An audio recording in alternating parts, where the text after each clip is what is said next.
celebrating Miss. Please join me in celebrating him.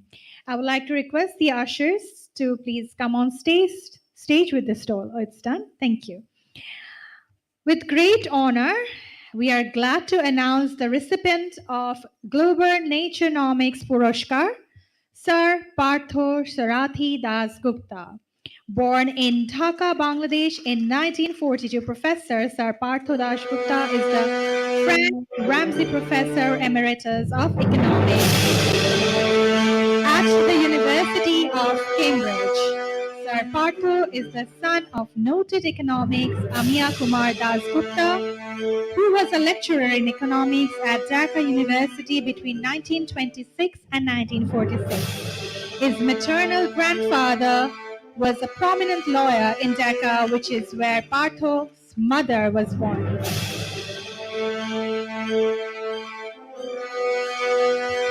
I'd like to request them to please come a little bit forward.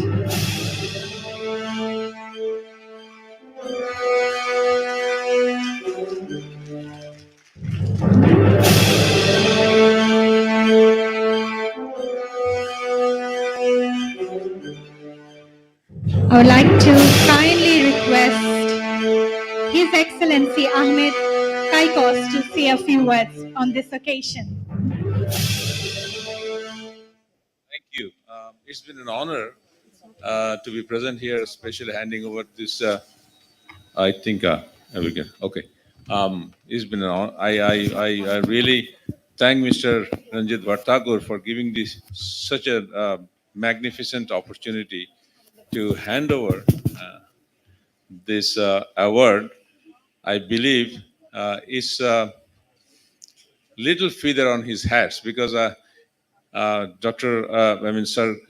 Gupta has so many feathers in his hat, and we are so happy to have him here. And I am also very much honored to get this opportunity. I think, rather than him, I am so much awarded. I think this is the most rewarding moment in my life to be present with you. I have read your resume, and that is so, I think, rich. I would like to mention one thing. Since Naturenomics, I believe, since I am a student of economics, let me mention a few words about economics.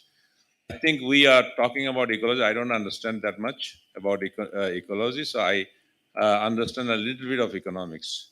I would rather focus on one thing, is that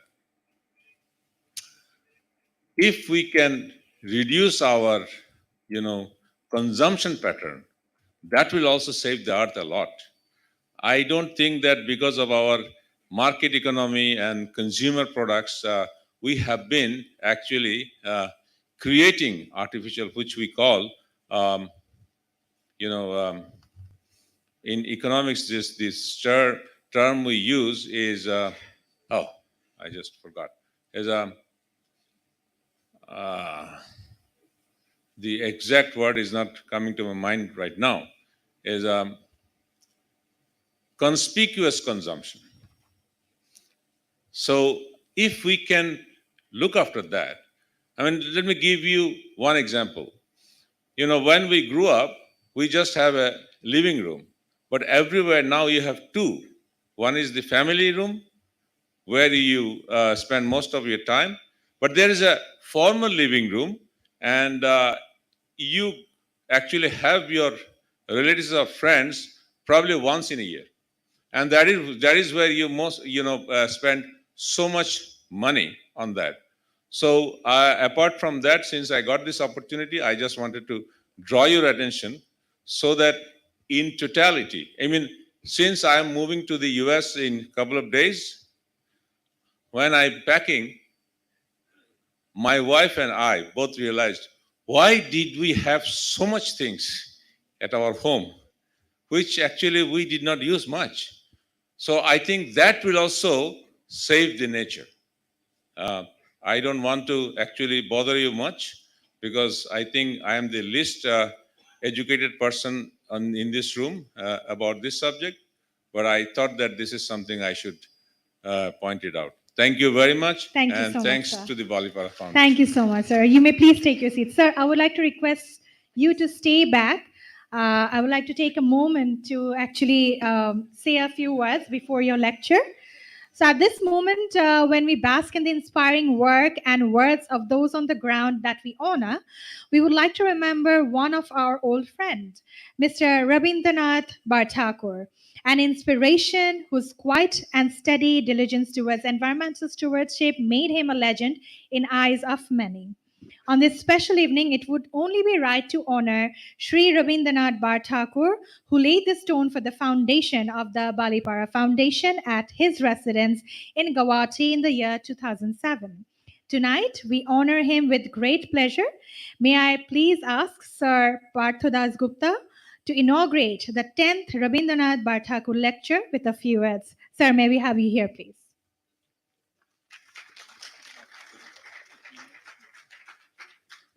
Thank you very much. Can you hear me reasonably well? And if I shift it, I've noticed from there it's rather sensitive to distance. So raise your hand if you can't, then I'll come back and equilibrate once again. Well, thank you very much. It's a great honor.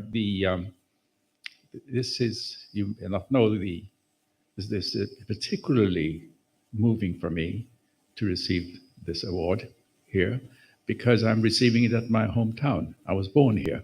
So it is, it's very hard for me to express. This is, I left at the age of 3 and have been back only once before, but it's like homecoming, and I won't forget it.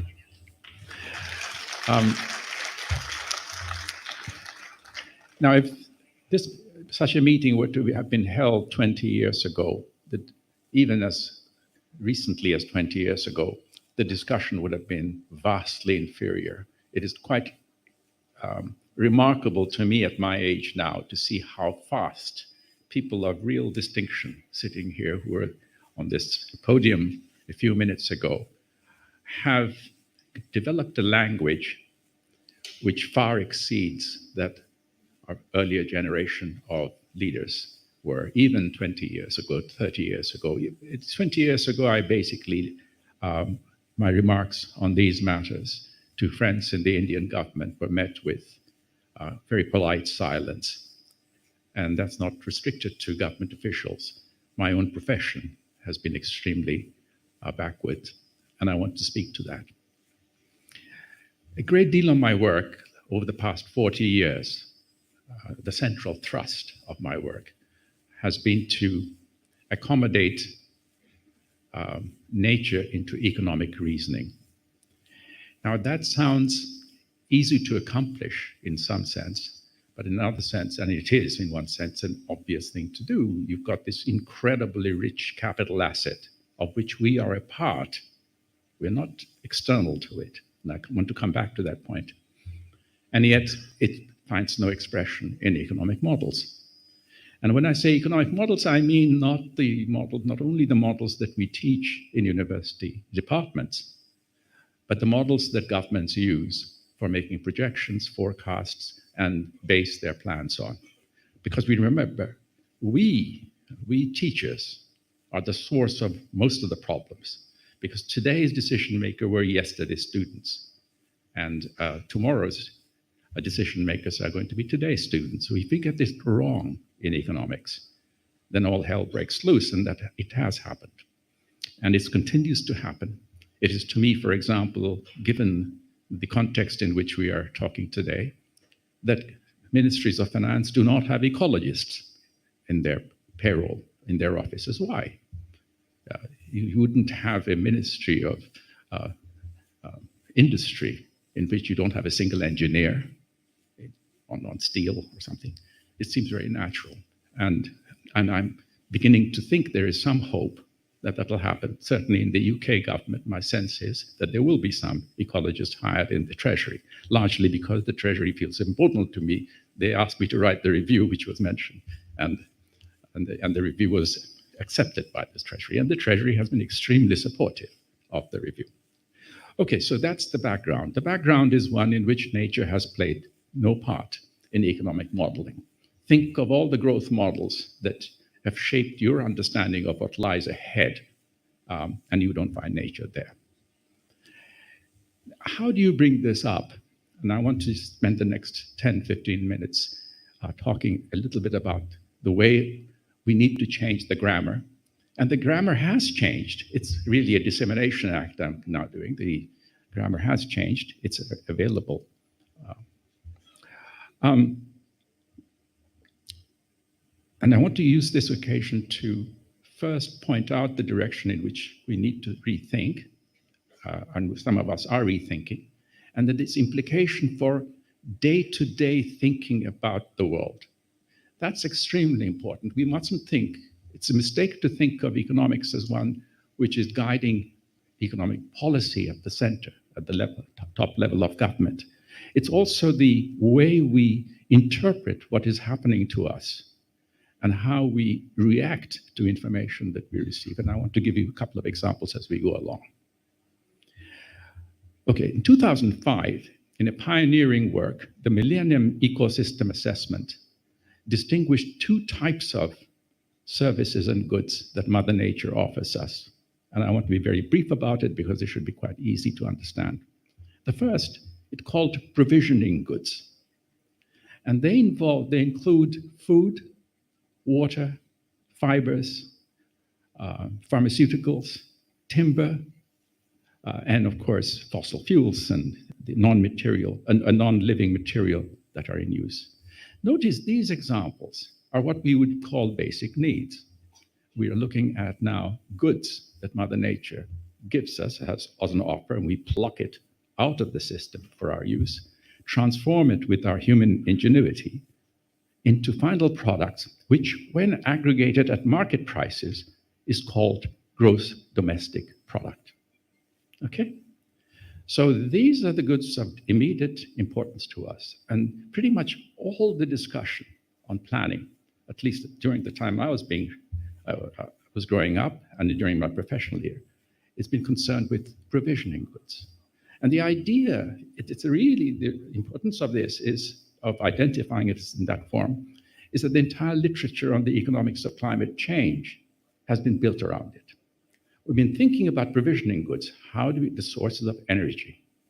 So there's fossil fuels, and the idea here is now you move away from fossil fuels, which are dirty because they are emitting carbon, to clean energy. Okay, so the idea of substitution is at the back of the entire discussion around climate change. You move to wind, solar, and so forth. And they're going to economize on the uses of the emission side of things. And of course, the big word now in England is net zero emission. Now, that's no harm in doing that, but I want to now talk about the fact that this is extremely limiting, and I want to show you why.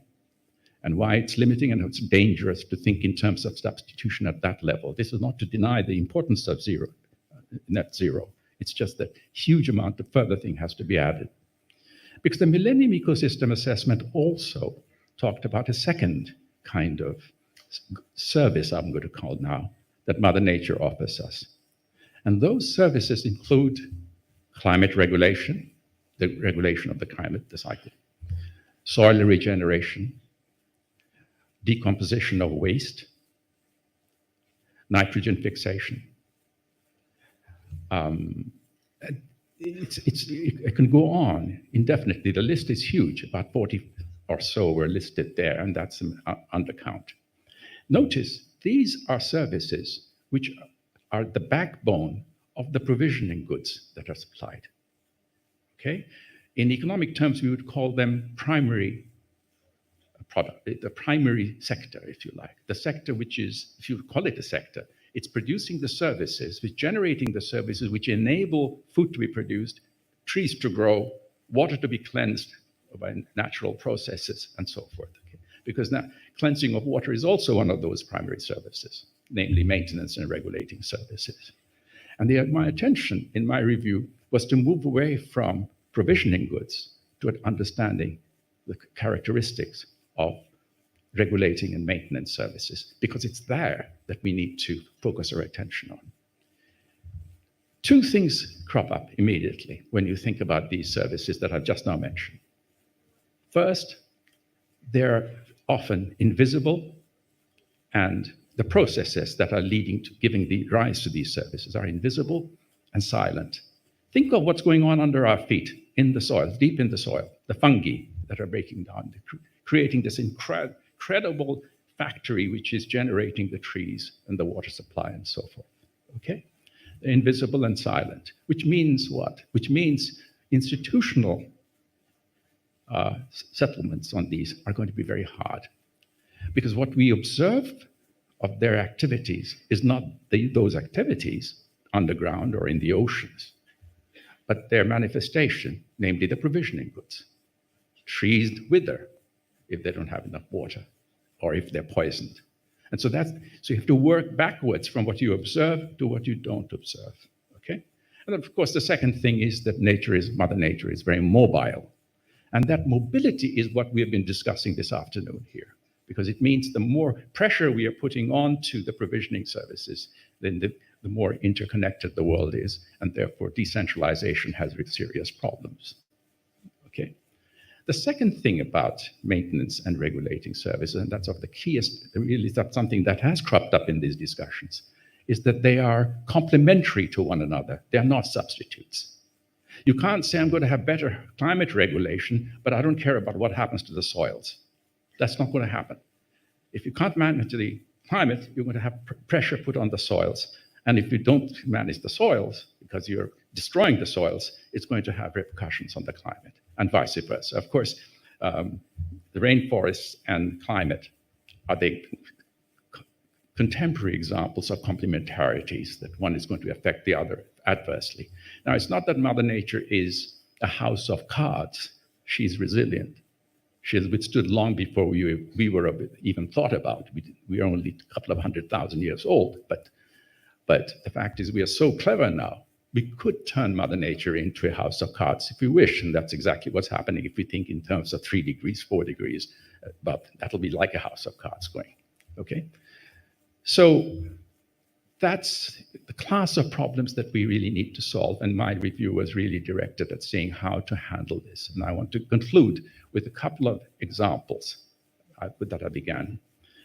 First of all, I want to give you an example of why the economics of climate change has, in fact, in many ways misdirected us, or made us feel very complacent, because we thought that we can substitute our way out of the dilemma that we are creating by getting to net zero, and then ensuring, once we do that, through investment of 2 or 3% a year globally for the next 20, 30 years, we'll be able to arrive at that point. And when we do that, we can continue with GDP growth. The entire literature is based on the supposition that it is possible to have GDP growth continuing globally, all right, while maintaining the climate. Now, the reason that is extremely dangerous is the following. It's supposed GDP growth means you're putting an increasing demand on the provisioning goods, because the provisioning goods are actually reflected in the GDP. Remember, I asked about what provision goods are. We're using these provisioning goods, turning them into the final products that are GDP. The more we make this demand, and in fact, the last set of remarks on it were directed at that, is that there's competition between the provisioning goods, supply of provisioning goods, and the supply of maintenance and regulating services. Mining, quarrying, land use changes, converting forests into cattle ranches or plantations. These are digging deep into the forces which are releasing these maintenance and regulating services. So there's a competition between the two, and the more we demand of the provisioning goods, the greater the feedback from the Earth system. In the very production of these provisioning goods will arise, because the basis on which these provisioning goods are being supplied by Mother Nature is being eroded. Okay. Another way of looking at it is that economics of climate change, that way of looking at things, that we can get away with it if we can control our emission, is that it sees the human economy as being essentially external to Mother Nature. It's like the fisherman who goes fishing in a pond and takes fish, removes it, goes home and cooks it. But if he keeps on taking more than the pond can regenerate, if the community does that, then in the long run, of course, and the long run could be a matter of years, the pond will be bereft of fish. That's called the collapse of a fishery, okay? This embeddedness is translated into the complementarities that I mentioned about regulating and maintenance services. Because the complementarity says that if you go for one thing and try and clean that up, in order to be able to clean that up, you're creating problems. Because you remember you're going for growth still. Creating problems which will go feed back and make it impossible to maintain the climate model. Because the climate models, as they're written, do not include all the other things that are affecting the climate system, by the way. It's just the embeddedness of the climate model into the human economy simply says, if you burn coal or fossil fuels, you'll be ejecting emissions. That'll be in the atmosphere, and that'll raise the thicker blanket, and therefore a greater temperature, and that'll feed back into your economy in terms of costs. Okay. All right? So that's one danger. So that when we talk about the embeddedness of nature, we mean just that. We mean that there is no escaping it. You can't, in the long run, do away with nature. And the economics of climate change models are saying precisely that you can. Okay. I want to complete with one other example of policy, since there are distinguished policymakers here. We have the biggest set of sources of natural capital are global public goods. The one which we pay a lot of attention to is, of course, the atmosphere as a sink for our pollution. Another big biome are the oceans. About 65 to 70% of the Earth's surface are oceans. And of course, they're deep. An extraordinary amount of maintenance and regulating services are being generated by it in conjunction with the other biomes, like the atmosphere and so forth. Okay. But it's an open access resource. Nobody owns it, or everybody thinks we own it because it's common heritage of mankind. So therefore, of course, nobody owns it, and it's free, for free. And the whole tragedy of the commons is being played out before our eyes. Okay, so that's one. Another global global public good are the tropical rainforests. In Brazil, the Amazon rainforest, the Congo rainforests, the ones in Malaysia and Indonesia. Those are global public goods in the sense that you know it. All right. But they are not open access. They're within national jurisdiction. So now here we have a dilemma. We can complain till the cows come home of those countries which house the rainforests, and they are destroying it. The size of Portugal is disappearing every year. We can complain about it, but there's nothing we can do about it, even collectively, because that's national property. And when the prime minister or president of such a country says, who are you to tell us why should we be responsible for the whole world? We need to develop, and therefore we are turning them into beef cattle farms or plantations.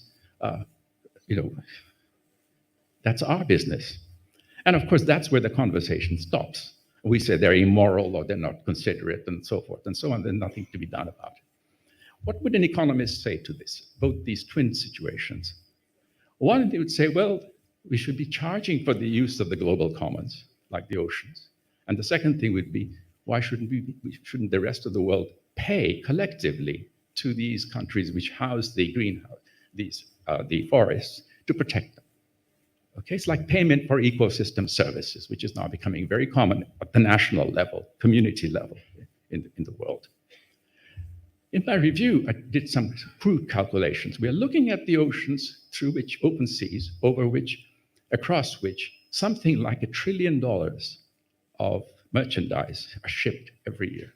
Never mind the cruises and the deep sea fishing that goes on. That's peanuts in terms of revenue. But we're talking now about all the containers that are shipped, carrying goods all over the world. Okay. In a world in which there were property rights on the ocean, there would be a rent charge, there would be a fee for the use of this transport. It's a common heritage of mankind. It's our fee. We should be charging. The whole world should be charging the right. That would generate several hundred billions of dollars of revenue each year for the collective, the world as a whole. What could be done with it? Well, of course, there will be always a development issues. We could be helping for development purposes. Another would be to use it for negotiating with the governments of countries which house the rainforests and use it to compensate them for not destroying them. Now, that requires, of course, huge amount of negotiation and so forth, but I want to leave that aside because life is full of negotiation. At home, you have to negotiate with your children, when they're young, as to how to behave. Okay, that package, and I'll end with that. There are many, many things in the review which were accepted instantaneously, almost. For example, the suggestion that we ought to change our national accounts to looking at stocks, wealth accounts, natural capital accounts. That's happening. That's happening in many countries. It was picked up very fast, and it was a success. This one, nobody has questioned the economic logic. But every time I've discussed it with international policy makers, World Bank leaders, heads of these international organizations say, well, of course you're right, but the world hasn't got an appetite for it. My own feeling was the following. We're in a firefighting situation now. I mean, all hell is going to break loose in the next 20, 30 years if we don't really put some mind to this problem. And if we don't have the stomach for that, my own observation used to be, and has been, that at the end of the Second World War, Europe was on its knees, the Far East was devastated, there was a serious need for international public goods. And the world responded by creating the United Nations, the World Bank, IMF, and all the subsidiary agencies. They were all supplying public goods. And they had the guts to do that. We haven't got it now. I feel this has been a failure. But this is something that we ought really to be working towards. How to plug the hole between the demands of the small communities in poor countries and the big, that is to say, these massive biomes, over which only international cooperation can handle. So cooperation is needed at every end, from the smallest village up to the highest level, and my review was trying to do that. And I finally want to just bring forward one thought that went through my mind when this wonderful contribution of the speakers today was that we are looking at a world which, when I see it from the perspective of the people in the villages in Bangladesh, the pictures that we saw, it was like somebody trying to go up an escalator, which is coming down at the same rate as you're going up. You're working damned hard, you're adapting, that's for sure, but you're adapting to forces which you can't control, which is the escalator coming down. And my thought really is, why is the escalator coming down? And that's where international negotiation, serious work at the international level is required. Thank you very much.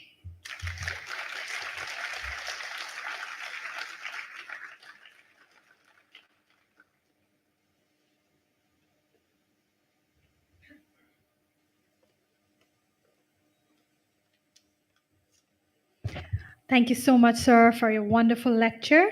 Ladies and gentlemen, this evening we have exceptional stories and efforts to celebrate stories of grassroots heroes from the Eastern Himalayas who inspire us every day. Let us begin this celebration with a cultural performance, the Chakma Jhoom dance, to get a taste of magical blend of music and grace of dance.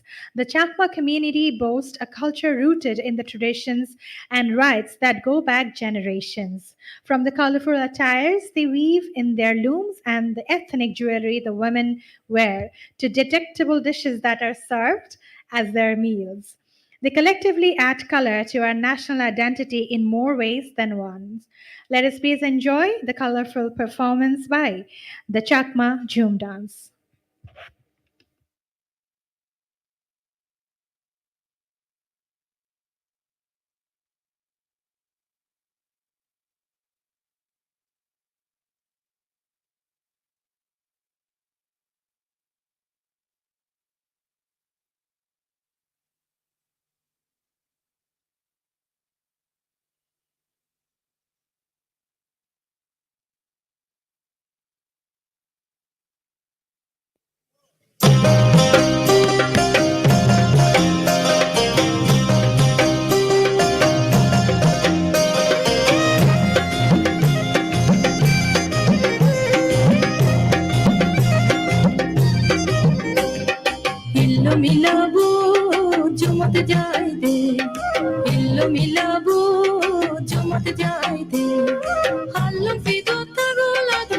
jumot jai de jumot jai de hallum fi dutta gola do jumot jai de jumot jai de hillo milabu jumot jai de hillo milabu jumot jai de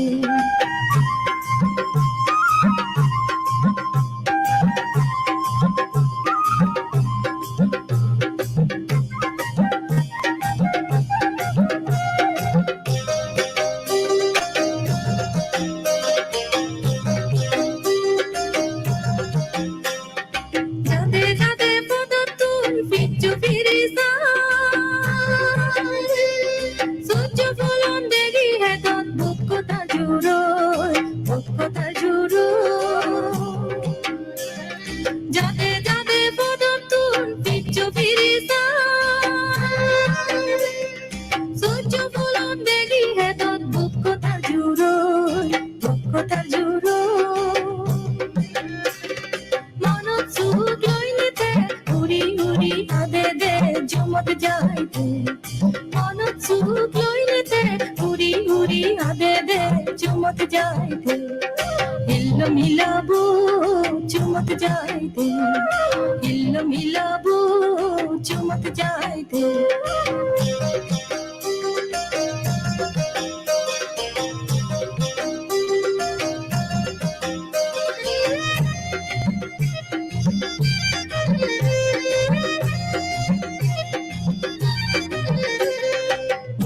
Jumodano hodat fibir boyer ba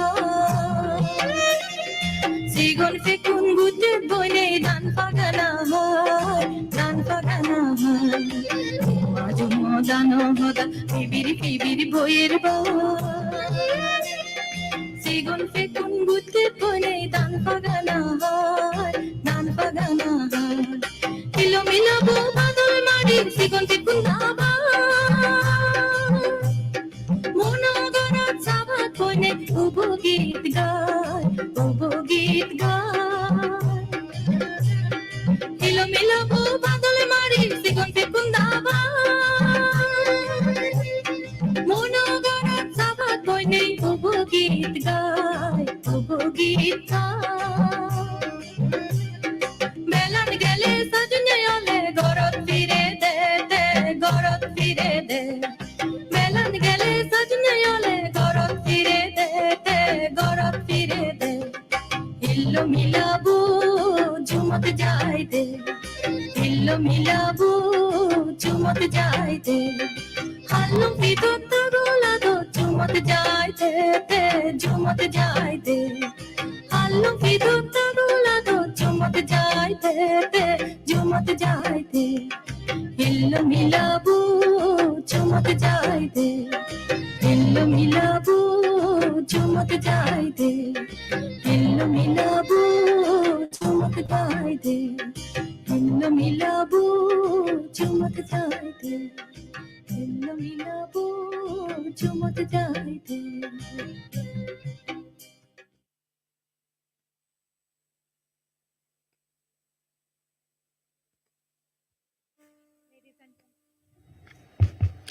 Ladies and gentlemen, that was a wonderful performance by the Chakma dance group. Thank you for that.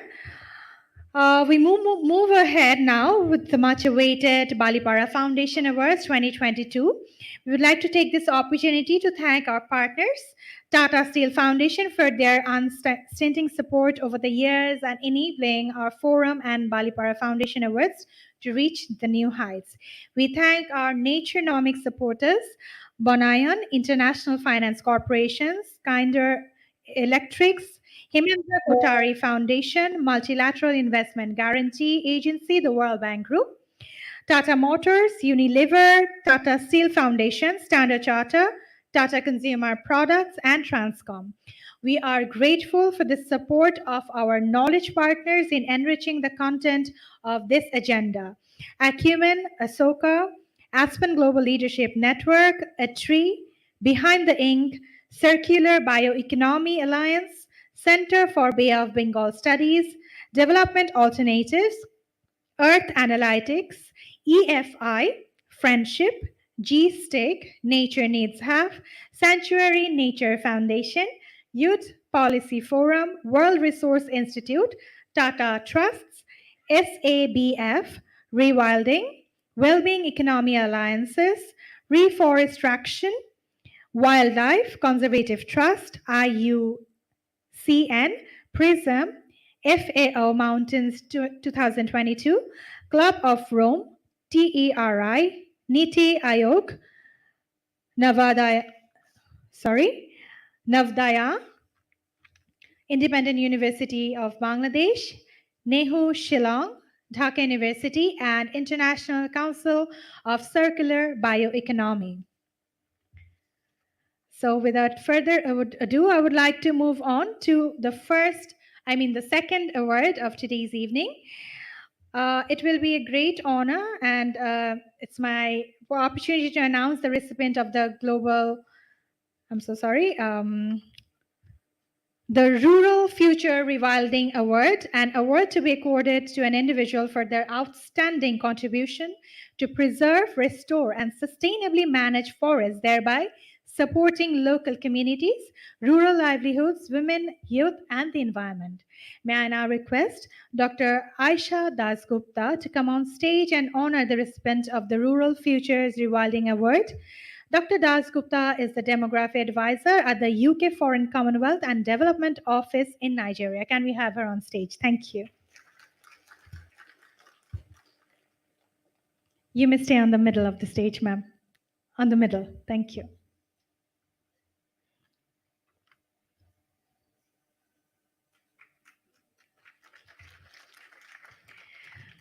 And the Rural Futures Rewilding Award goes to Mahfouz Ahmed Russell. Mr. Russell is an individual whose passion and determination are leading the preservation of biodiversity in the Martinga Upazila in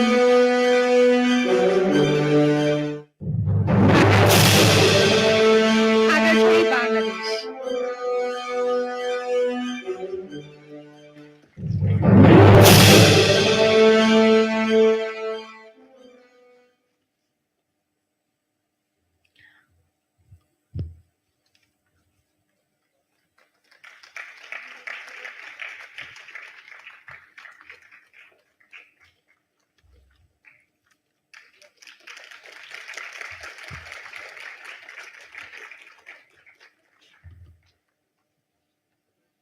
Thank you so much. 1 minute.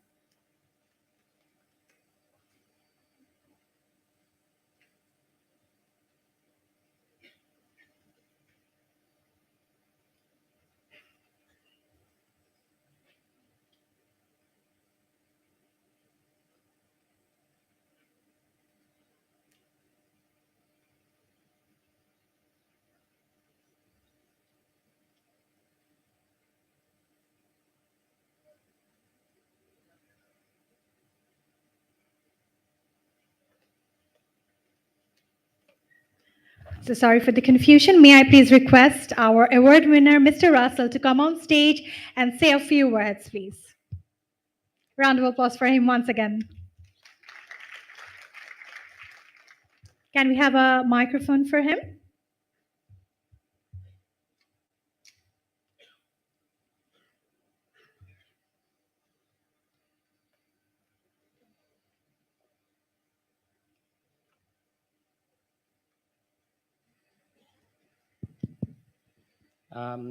Thanks to Balipara Foundation for giving me this award and this recognition. Also, thanks a lot to the team who worked behind the scene all the time. And Balipara Foundation, these events to happen at a success. Also, I would like to thank the work I've been doing, the people behind me, helping film from the different part of the Bangladesh and outside as advisor and mentor. Thanks to all the guests, and I feel really proud to be here. And I'm actually learned quite a lot today, and thanks to you all for this. And I would say, have a good evening. Congratulations, Mr. Russell, once again. Ladies and gentlemen, we have another Rural Features Rewilding Award recipient today. And the winner is Miss Radha Wagle. Radha Wagle is Nepal's first woman Joint Secretary and Chief at the RED Implementation Center under the Ministry of Forest and Environment, focusing on making the forestry sector more inclusive for women and marginalized groups. She brought into existence a gender action plan that identifies ways to make forestry programs more responsive to the needs of women and encourage their participation at all levels of government, civil society, and the private sector. Please join me in congratulating Ms. Radha Wagle. Unfortunately, she could not be here present with us today. However, she has sent us a video. Can we please look at the video?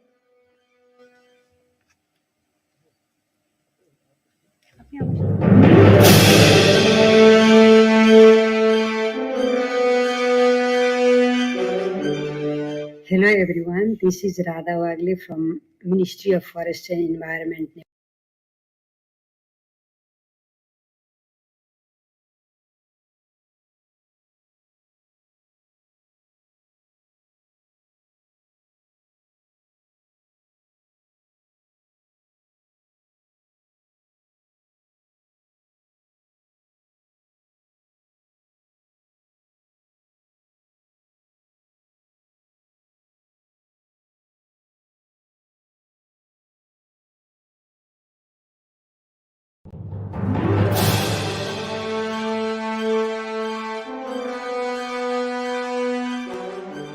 Through my school days in St. Edmund, Shillong,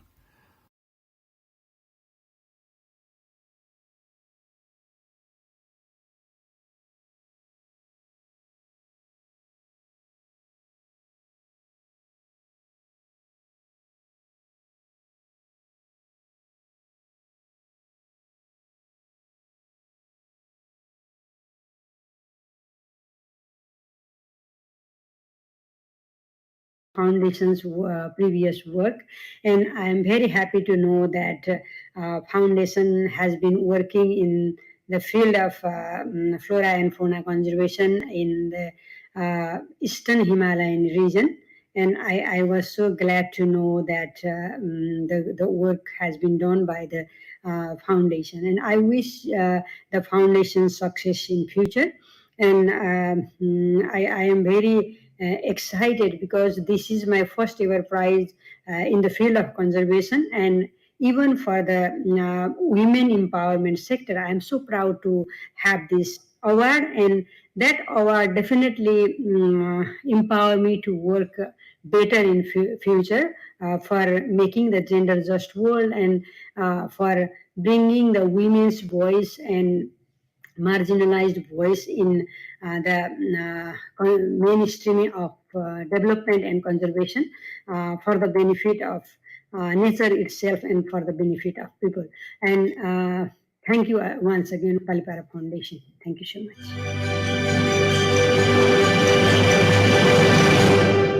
Thank you, Ms. Radha Wagle, and congratulations to you. Our next award is the Green Guru Award, to be presented to the green teacher whose purpose in life is to inspire young people to respect, learn about and protect nature. The individual should have leadership qualities, including missionary zeal, passion, and dedication, so that others may seek to emulate his and or her example. I would like to request Ms. Nasreen Sattar to come on stage to present this award. Ms. Sattar is an international banking professional having over 20 years of experience. Can we please have her on stage with a round of applause, please?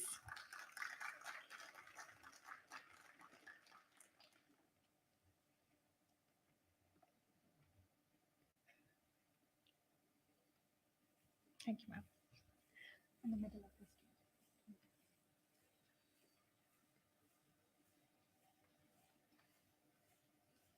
A round of applause for her, please. Thank you. This year's Green Guru Award goes to Mr. Quenzong Dorji, a naturalist and a true champion of the Eastern Himalayas at the Nature Studies Center of the UN Wangchok Institute of Conservation and Environmental Research Development of Forest and Park Services, Royal Government of Bhutan, and a PhD student at the University of Calgary in Canada.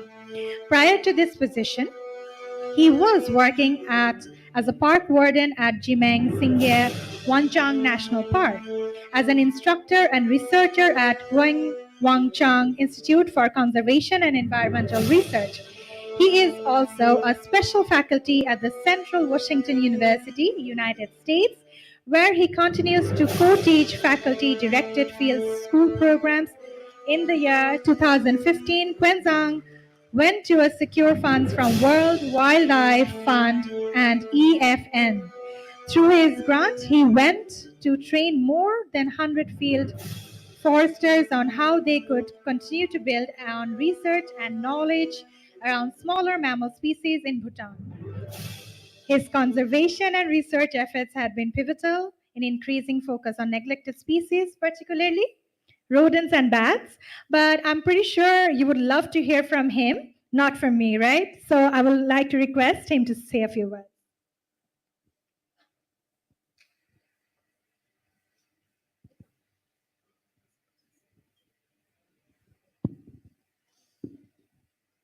I can hold it. Thank you. Hello, everyone. Distinguished guest, the team member of Balipara Foundation, award recipient, ladies and gentlemen. I'm deeply honored to receive the Green Guru Award.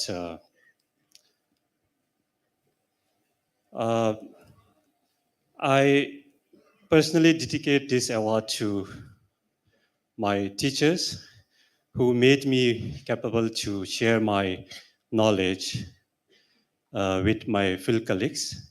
And I also dedicate this award to my field colleagues who took my knowledge and skills to the grassroots level and then made the conservation cost effective, and then the conservation planning, execution, and monitoring very feasible at the local level using geoscience. As mentioned by the organizer here, so I have contributed in so many fields, but the most significant contribution is like imparting my knowledge and skills in advanced wildlife survey techniques. And then the most significant is geoscience, the use of GPS and geoscience in the field of conservation. So this award is a strong message that be it small or big, it counts.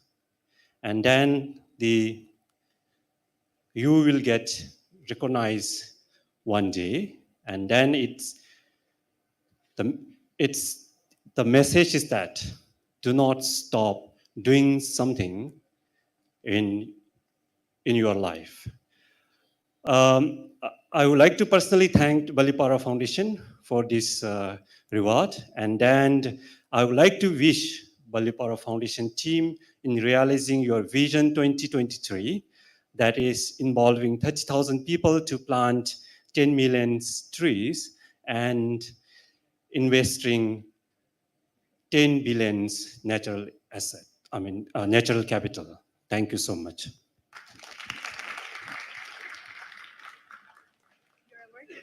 Your award. Thank you.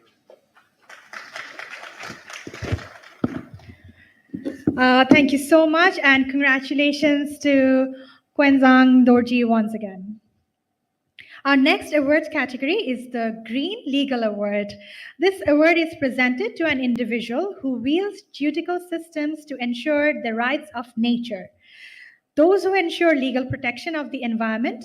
May I now request Ms. Mubina Akhtar to come on stage and present the award.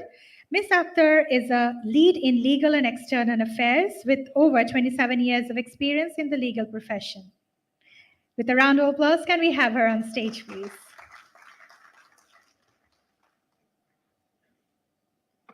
I would like to request the ushers to come and present. I'm so sorry, Miss Mubina Asaf.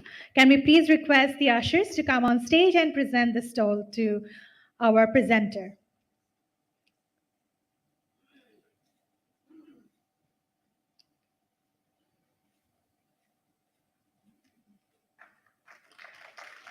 Thank you. This year, the award goes to a charismatic and vehement lawyer, Miss Hassan is the Chief Executive of the Bangladesh Environmental Lawyers Association. She has received the award, the Anayan Top 10 Award. She is also amongst the first 5 South Asian women to receive the Celebrating Womanhood Award. I would like to congratulate Ms. Sada Rizwana Hassan and call her on stage to receive the award.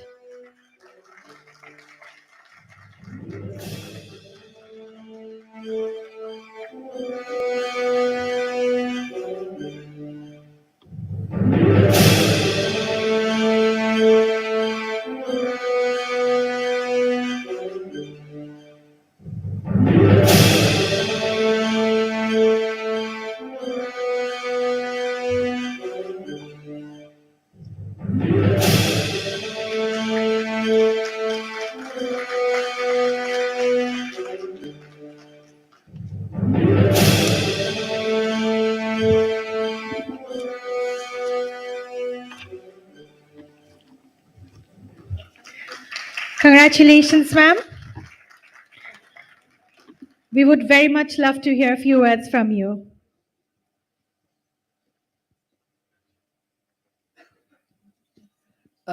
Thank you very much. There is nothing called a free lunch in this world.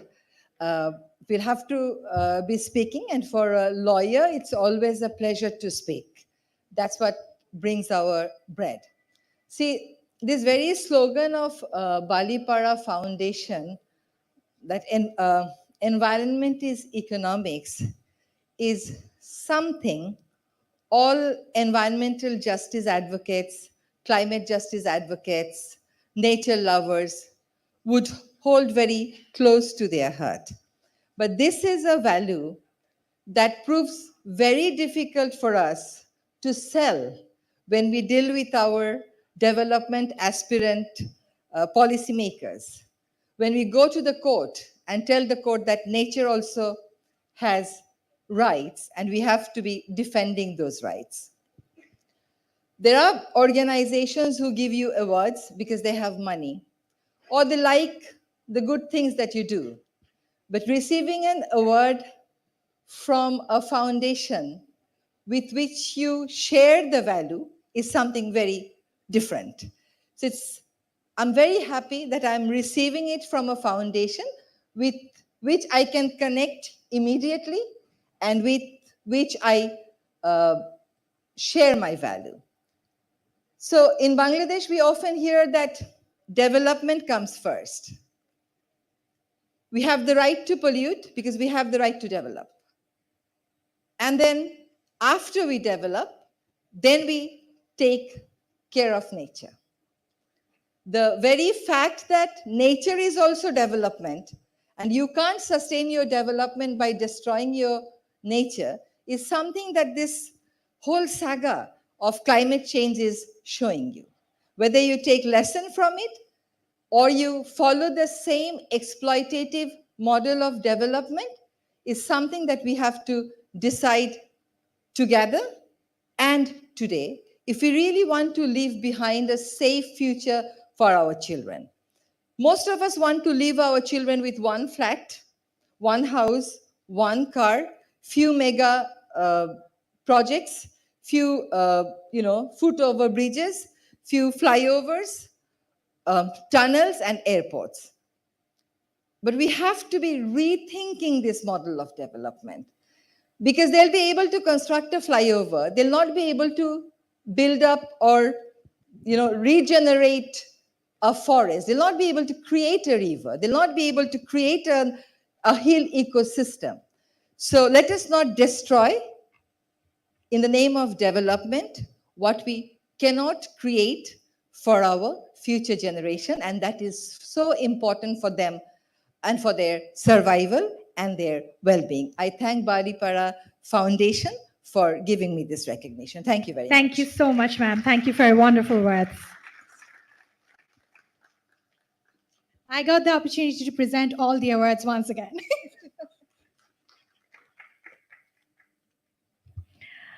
So we shall now move on to our next round of the award category. Our next award for the night is the Food for the Future Award, to be accorded to an entrepreneur who has made a significant contribution to the promotion of the organic food and has demonstrated alternative farming methods that increase yields using ecological principles that have brought about replicable change. May I now request Ms. Munira Shah to join us on stage to facilitate the winner. Ms. Shah is the Vice President of Bangladesh Women Association in Dubai, UAE. Can we have a round of applause and have her on stage, please, with us?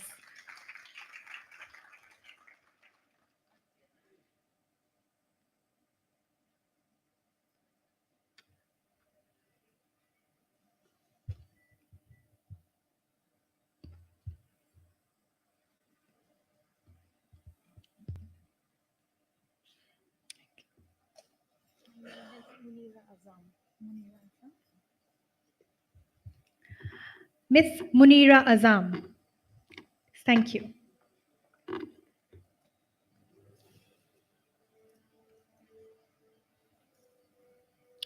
And the Food for the Future Award goes to Mr.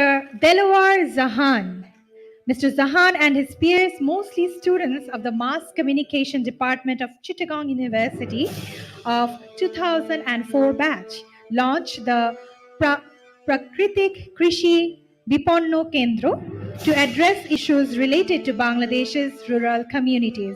Congratulations to Mr. Delawar Zahan. Requesting both of you to stand a little bit in the front and in the middle, please. Thank you.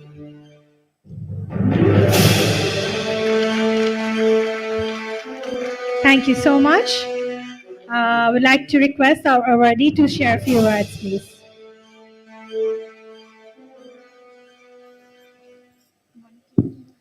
Okay. Thank you. Thank you Balipara foundation.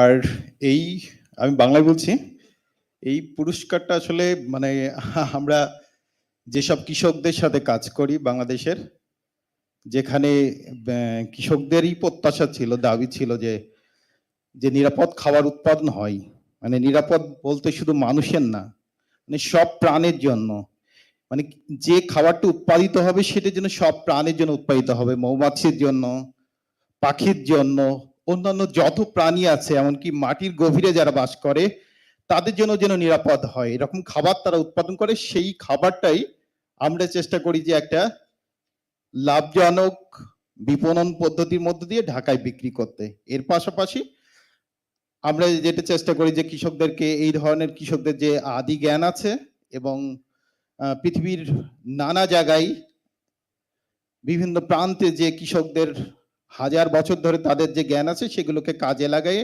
একটা ecological farming করতে, আমরা সেটাকে বলি প্রাকৃতিক কৃষি। তো বালিপাড়া ফাউন্ডেশনকে ধন্যবাদ জানাচ্ছি। ইকোলজি ইজ ইকোনমিক্স, আমরা আসলে এটাকে অন্যভাবে বাংলায়, মানে কৃষকদের সাথে আমরা যখন কথা বলি একই ধরনের কথা বলি যে আপনার কাছে যে প্রাকৃতিক সম্পদ আছে সেটাকে ব্যবহার করে যেন আপনি খাদ্যটা উৎপাদন করেন, একটা সুস্থায়ী স্বনির্ভর খাদ্য ব্যবস্থা যেন তৈরি হয় যেখানে সবার ভালো থাকবে, সুস্থ থাকবে। ধন্যবাদ বালিপাড়া ফাউন্ডেশনকে। Thanks.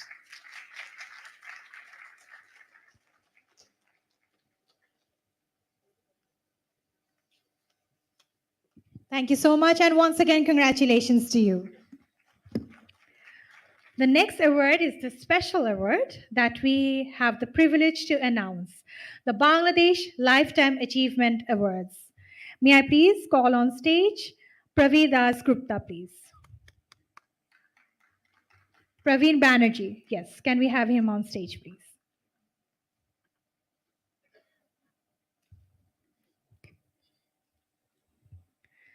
Thank you, sir.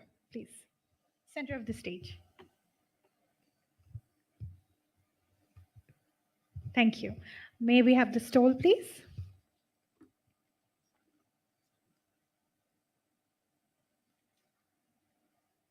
One is for you, and the other one you will present. Thank you so much, sir. This award is accorded to an individual from Bangladesh who have exhibited outstanding contributions during their lifetime towards protecting and conserving the environment. For this year's award, we are delighted to call on stage Mr. Gholam Mainuddin. Mr. Mainuddin is admired for founding the afforestation project with Bonayon, Bangladesh, which is the largest private sector-driven afforestation initiative in Bangladesh. This project is designed to focus on the socio-economic needs of the communities as well as the overall environmental perspectives. Mr. Mainuddin is optimistic about the future of agro-based industries in the country, and so are we. Congratulations to you, Mr. Gola Mainuddin, sir. May I request both of you to come a little bit forward? Thank you.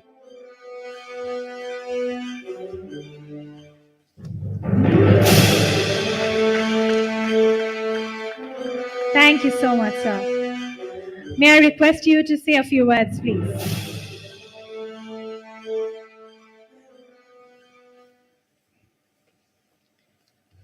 Good evening to all of you. Let me first thank the Balepada Foundation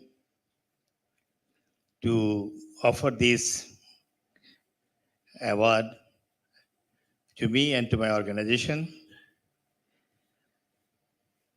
Award receiving is always a very encouraging for everybody because this recognizes the job you have done, the effort you have taken, and all this.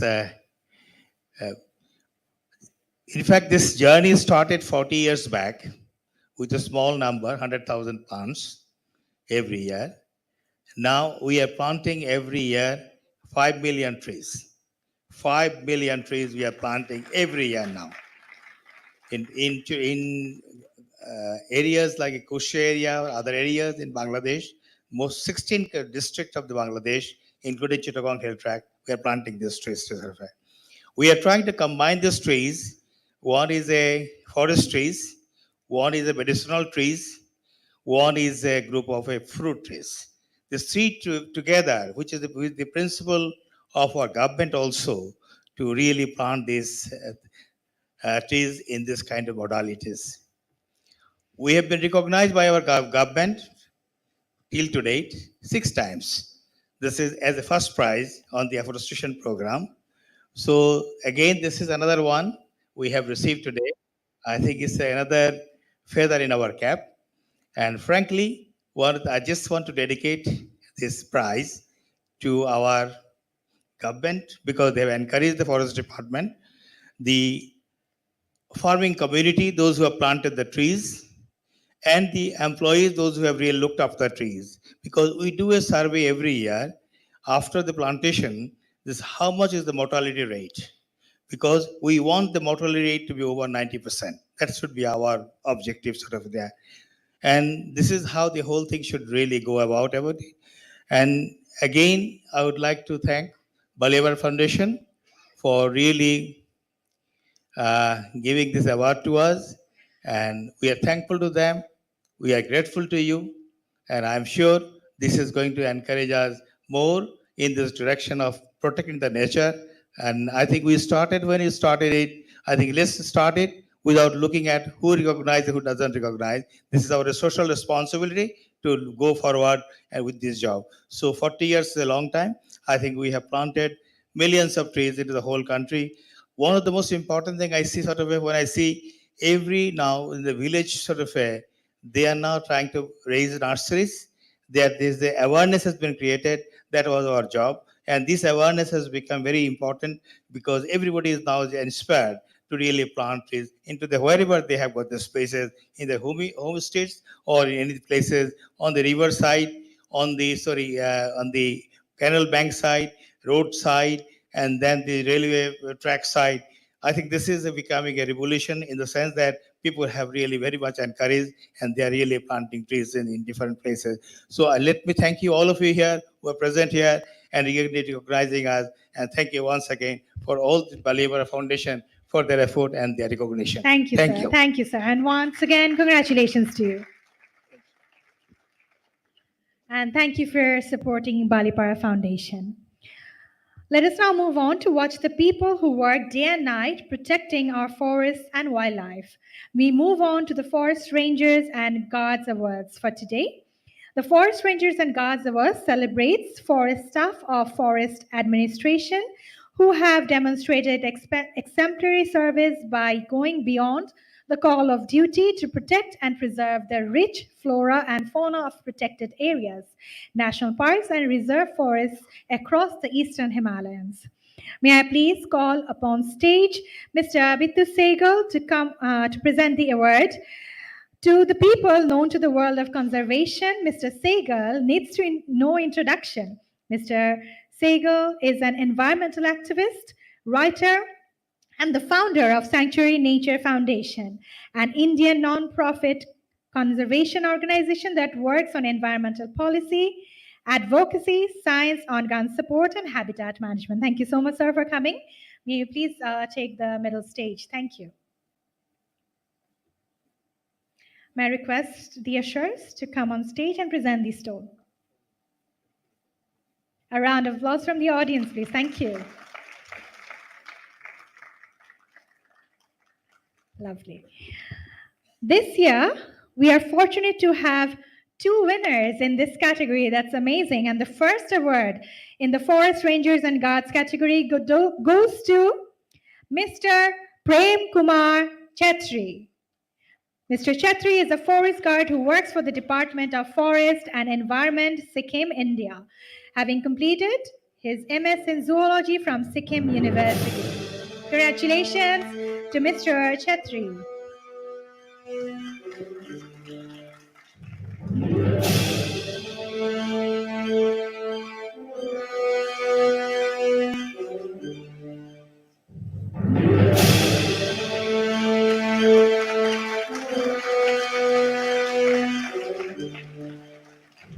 May I request Mr. H-3 to say a few words, please?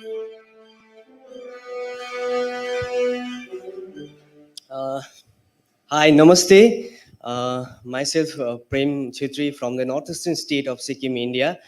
And I'm very thankful to Balipara Foundation for this award. So first of all, I would like to thank Balipara Foundation for giving me this opportunity to receive this award. And this award gives me more responsibility to work for the nature and awareness in the future.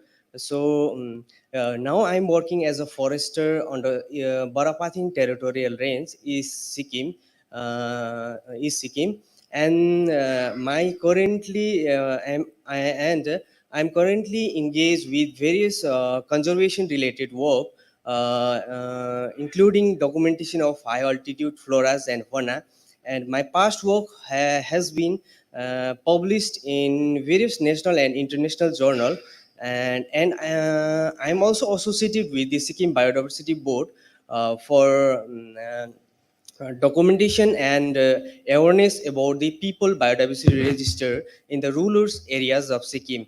So my future mission is to conserve forest and wildlife by encouraging the young youth towards the nature conservation and to promote the sustainable forest practices for the benefit of future generations. Thank you. Amazing, amazing. Thank you so much. Congratulations to you once again. To present the next award on the same category, may we please kindly request Jason Knopf to come on stage and honor our recipient. Mr. Knopf is a board member of Earth Slot Prize, a global leadership fellow, and the founder of Mission Over Story. Thank you, sir, for joining us today. I'd like to request our ushers to come on stage and present the stool to our presenter, please.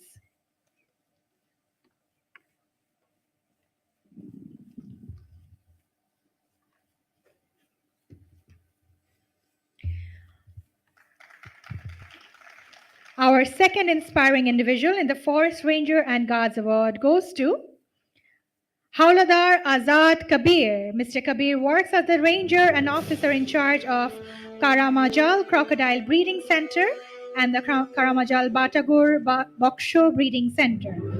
Congratulations to you.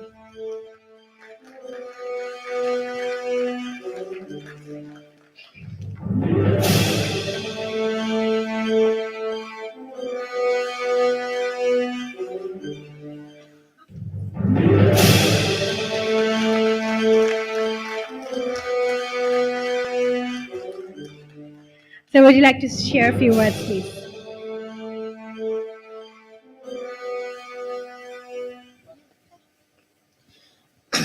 Thank you, Balipara Foundation, to select me the award of Forest Ranger and Guard Award 2022. তো আমি এরপরে আমি বাংলায় বলছি, যেহেতু মনের কথাটা মানে সঠিকভাবে প্রকাশ করার জন্য বাংলাটাই যথেষ্ট আমার কাছে মনে হচ্ছে, এবং এখানে সম্ভবত বাঙালি বেশি আছে সেই জন্য। তো আসলে আমি বন্যপ্রাণী নিয়েই কাজ করি। বন্যপ্রাণী আপনারা সবাই জানেন যে এরকম আমাদের সারা পৃথিবীতে মোট 26 প্রজাতির কুমির ছিল।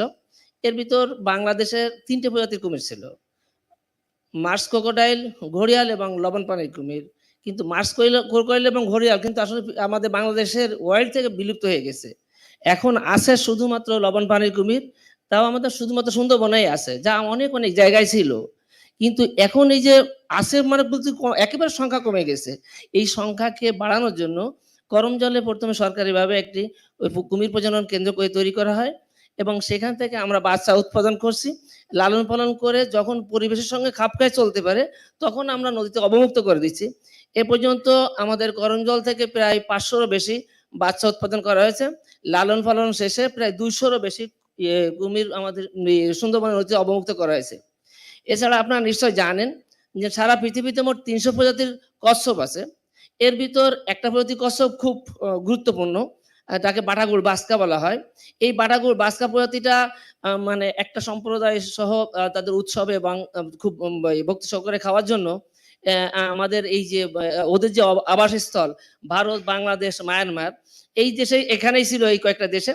এখন কিন্তু ওর পাওয়া যাচ্ছে না 2000 সাল থেকে।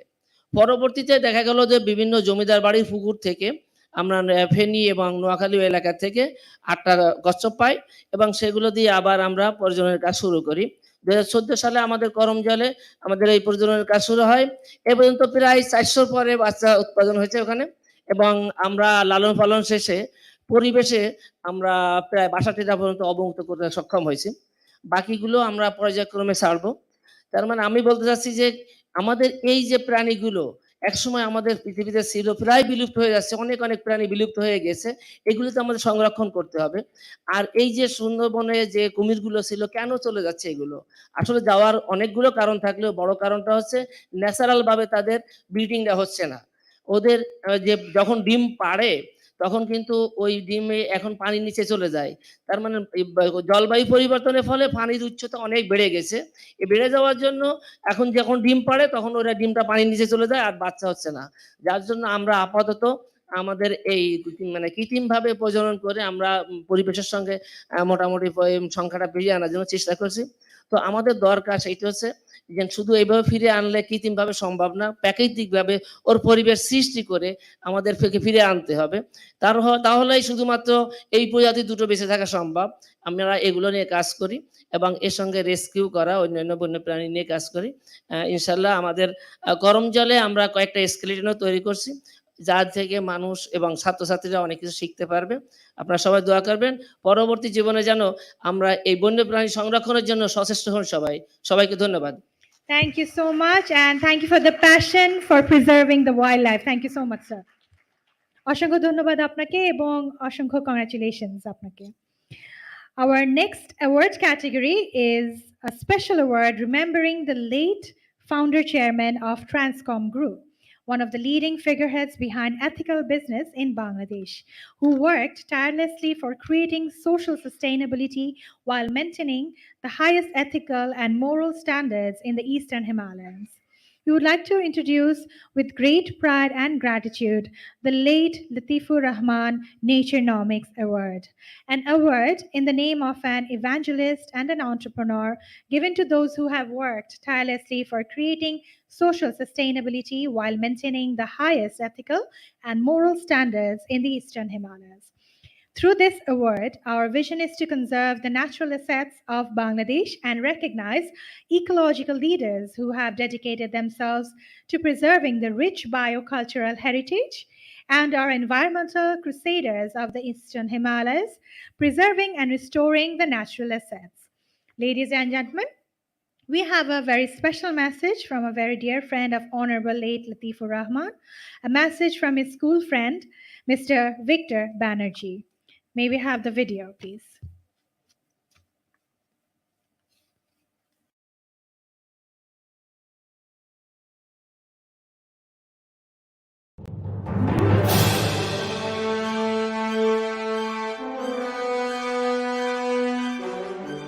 Through my school days in St. Edmund, Shillong, I had a classmate who was a very close and dear friend from Bangladesh, Latifur Rahman. Latifur grew to become the most successful business magnate in his country, renowned for his entrepreneurial skills and humanity in management. Finally, in 2012, in recognition of his compassion combined with his phenomenal success in the fields of industry and commerce, Latifur won the prestigious Oslo Business for Peace Award for maintaining commitment to social responsibility and ethical values. Very sadly, Latifur passed away untimely a few months ago, leaving a vacuum in his family, in his country, and amongst all of us who knew him as a friend from St. Edmunds, a vacuum that will be impossible to fill. Today, his legacy continues as he stands as a foundational pillar of business in Bangladesh through his unwavering stance on ethical values, along with absolute business excellence. Today, on behalf of the Balipara Foundation, I am proud to announce the institution of the Latifur Rahman Naturenomics Award, an award that will recognize ecological leadership and indigenous stalwarts from Sylhet, the Chittagong Hill Tracts, and Sundarban's Khulna, who have been working tirelessly towards bringing ecology back to economy. The last words in Latifur's Norwegian citation were ethical values. Hence, nature ethics is a chapter in morality and social commitment that I would like you to open in your lives, that most of you have already dedicated selflessly to nature. The last words in Latifur's Norwegian citation were for ethical values. Hence, nature ethics is a chapter in morality and social commitment that I would like you to open in your lives, lives that you have already dedicated selflessly to nature. Good luck. God bless you all.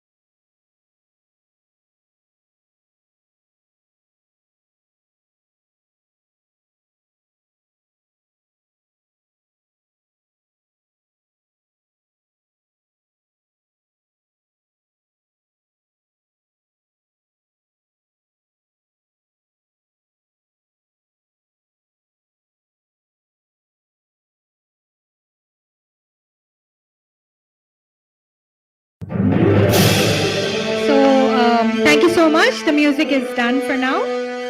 I'm speaking. Thank you. So before I call on stage the presenter, I would like to request all our awardees to please be present till the end of the awards because we have a group photo session with all of you. So I'm requesting all of you to please be present. Thank you. To honor this special award, may we kindly request Ambassador Tariq Karim, Director Center for Bay of Bengal Studies, to come on stage, please. Thank you, sir.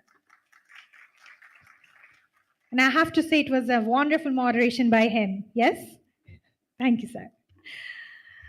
And the late Latifur Rahman Naturenomic Award goes to,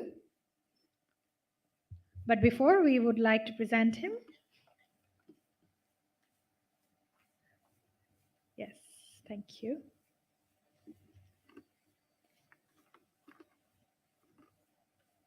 Thank you so much.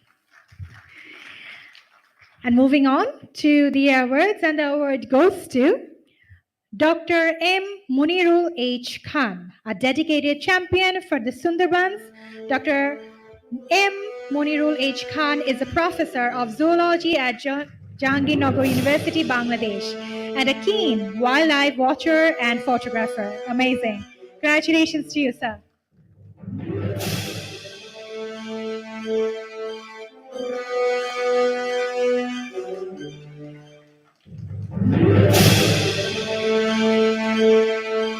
Thank you so much.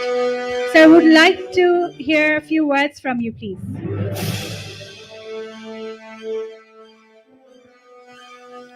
Good evening, ladies and gentlemen. Let me start thanking the Balipara Foundation for awarding me this. This is indeed a big recognition of what I have done, but more importantly, a big encouragement for what I'll be doing for the rest of my life. I'm very glad to know that Balipara Foundation looks beyond the frontier, focusing on the community-based approach to biodiversity conservation in the Eastern Himalayas. And they have the unique and innovative approach of Naturenomics, and that is connecting nature to the rural economy, and I highly appreciate this concept. As you know, that Bangladesh, as well as the Eastern Himalayas, is the global biodiversity hotspot. But the rich biodiversity of the region is under tremendous pressure due to the growing human demand for land and natural resources. So those of us who are working on the conservation sector, we took up the challenge to face all these problems. And my contribution to the wildlife and wildlife habitat conservation comes in the form of documentation, research, teaching, and awareness raising. And as you know, that a big proportion of the species that we have in Bangladesh, to be specific, 22% of our wildlife species are facing the threat of extirpation. So it's a big crisis, and we all need to work together to address all these challenges. And I believe our new beginning with the Balipara Foundation will strengthen the ongoing effort of community-based conservation and nature-based solution to conservation problems. Thank you very much. Thank you so much, sir. And once again, congratulations to you. Tonight, for the next category, the Rural Future Rewilding Grants, we have two grant recipients. Balipara Foundation, with a vision towards rewilding our collective future across the Indian Eastern Himalayas, is hereby delighted to announce a social grant of Indian rupees of 5 lakh this year to honor and support an individual or community organization working towards implementing a conservation model that is helping to rebuild healthy ecosystems, restoring habitat for plants and wildlife, and enhancing community engagement in the process. The grant will facilitate field activities and provide an opportunity to leverage this support to make their work more sustainable. May I please call upon Bethany Haynes to present the Rural Future Rewilding Grant. Ms. Haynes is the Managing Director, Strategy and Impact at the Conservation International. Thank you so much for joining us today.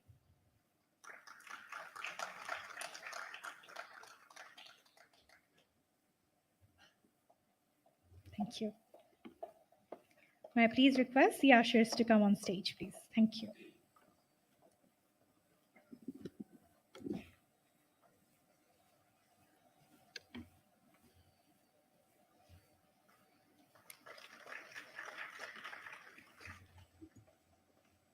Our first Rural Future Rewilding Grant goes to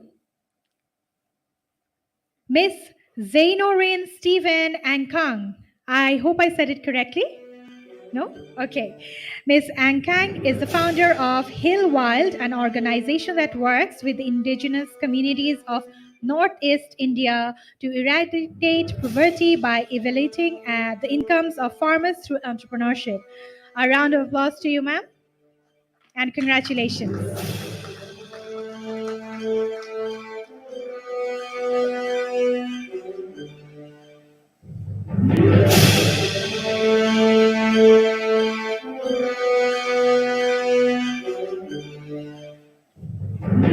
Congratulations to you.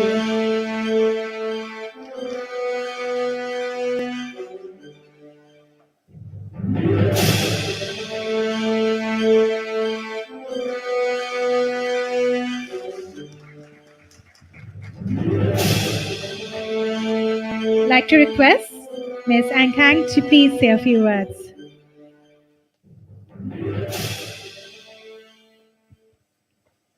I've just noted down something so that I didn't forget anything. Thank you so much, Balibara Foundation, for giving me this grant. I'm Zanarin from Manipur, Northeast India. And for me, I believe in entrepreneurship, and I think it is going to solve a lot of problems. I work in consumer packaged goods space where we innovate delicious food for consumers.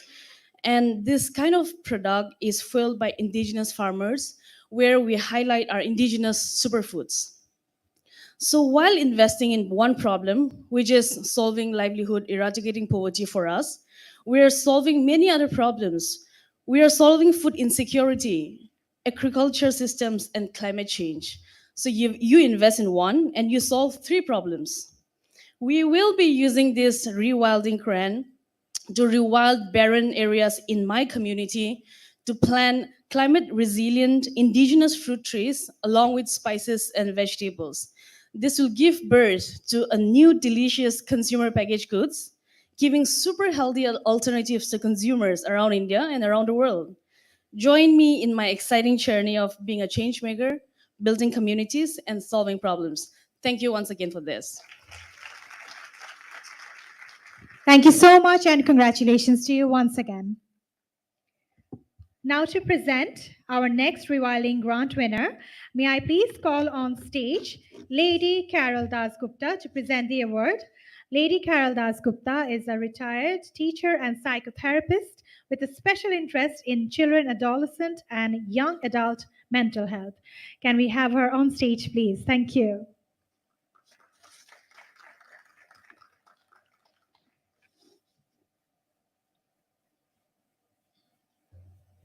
Please, on the middle. Thank you. Thank you for your time and coming here.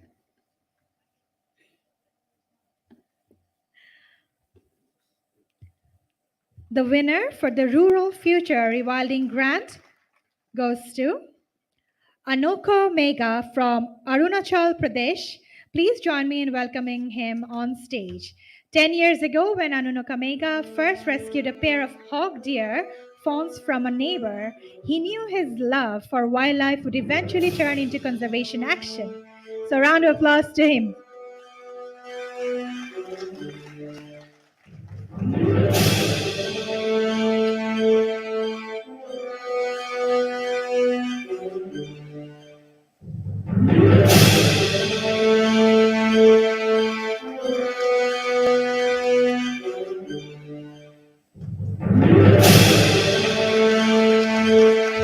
Congratulations. Sir, would you like to say a few words, please?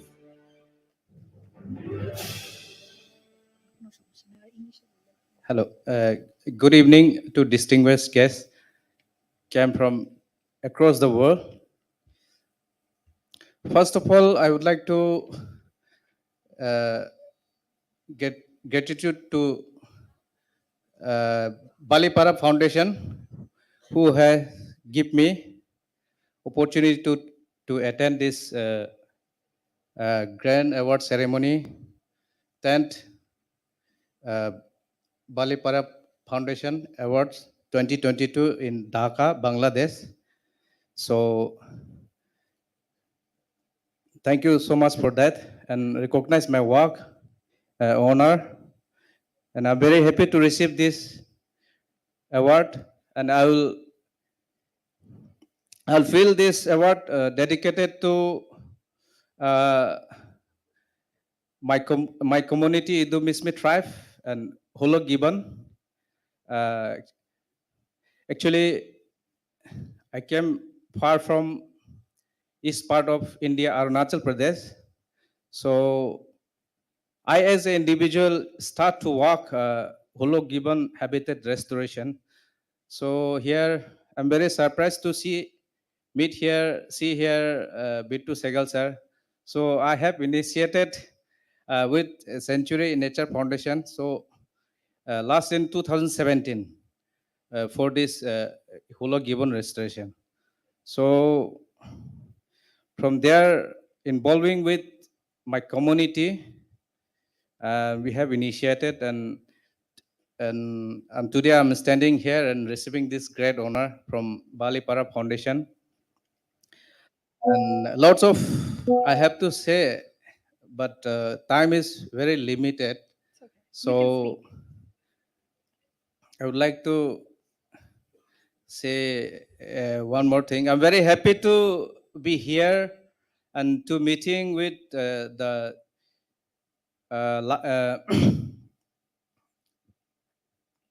sorry, senior experts came from across the world and listen to their words in the interest of these environmental issues, so which is burning issues enter in the world. So I learned so many things from them, and till the 13th of this program. So I will acquire the knowledge from you, for everyone. So once again, Thank you. thanks, Balipara. Yeah. Thank you so much. Thank you and congratulations to you once again. May I now request Ms. Vasumati Srikant to come on stage to facilitate the recipient of a special recognition to a person whose career reflects a rich blend of academic and practicing development management experiences. Vasumati Srikant is a chartered professional accountant. Can we have her on stage, please? Thank you, ma'am. Thank you, ma'am.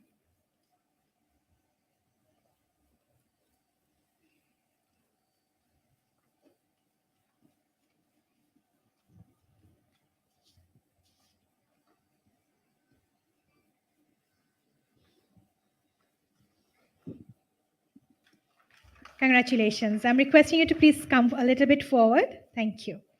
And the special recognition recipient is Dr. Niaz Ahmed Khan, who is currently the Pro Vice Chancellor, Independent University of Bangladesh.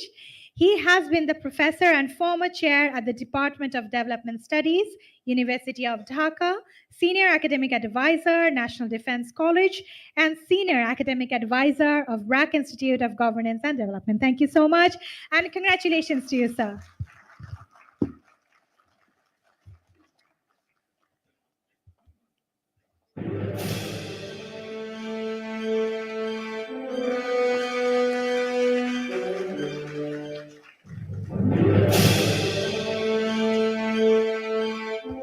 Congratulations.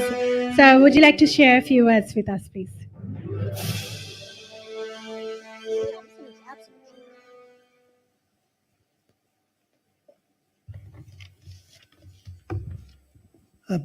Brothers and sisters, I know that this has been an intense 3 hours. I don't want to tax on your patience anymore. I'm a rather introvert personality, try to keep things to myself. So when I actually received the notification of this award just day before yesterday, I was happy, obviously, but I was also taken aback. I feel that it is particularly gratifying to receive this award from Balipara Foundation. The organization has actually left an imprint on many parts of Eastern Himalayas through its work, and it maintains a global outreach. We share the same cause, the cause of communities and conservation. So to be able to actually get the recognition from an organization that holds our philosophy and work in a common binding, I think it's particularly gratifying. I have pursued my career on two kind of broad streams, the academia research and practicing development management. And I've learned just two things. I'll just take a minute of your time to mention those two things. One is I increasingly felt the importance of blending between theory and practice.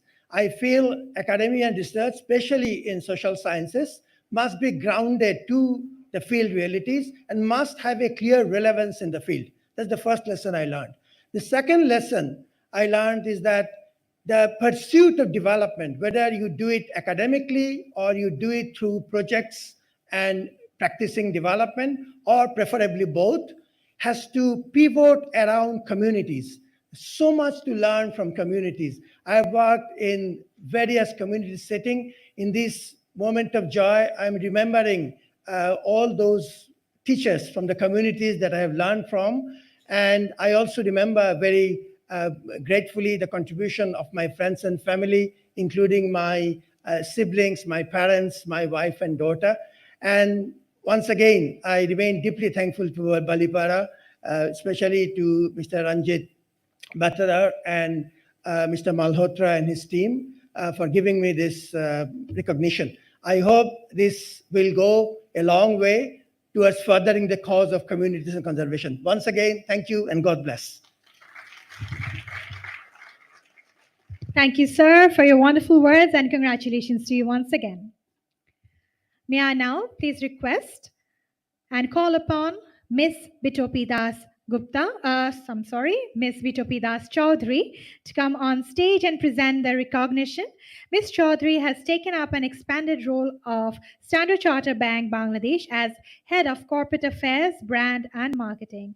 Welcome, ma'am, on stage, please. Thank you.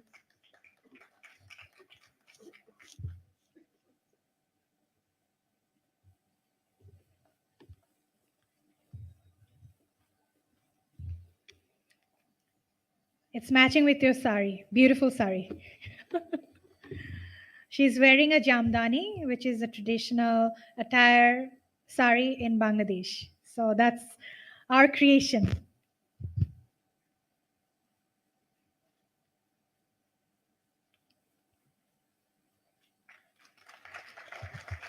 Lovely.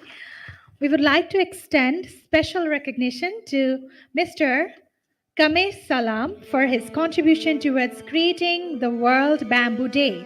Mr. Salam is the founder and executive director of South Asia Bamboo Foundation, a former president of the World Bamboo Organization, and it is due to his pioneering efforts in the field of bamboo cultivation that world celebrates September 18th as the World Bamboo Day. Congratulations, sir, and congratulations to you once again.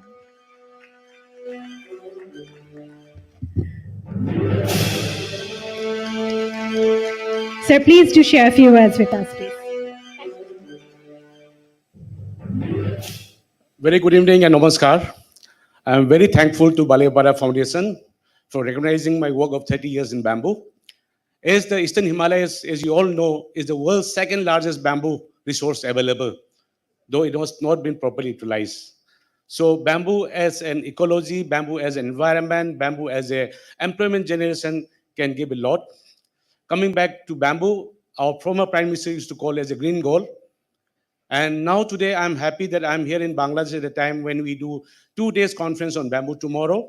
And moreover, Bangladesh is coming up with a bamboo policy of Bangladesh. So I'm very happy that me and my team will be giving support to the government of Bangladesh to have bamboo policy. They can support everyone, right from the farmers to rural people, using all technologies.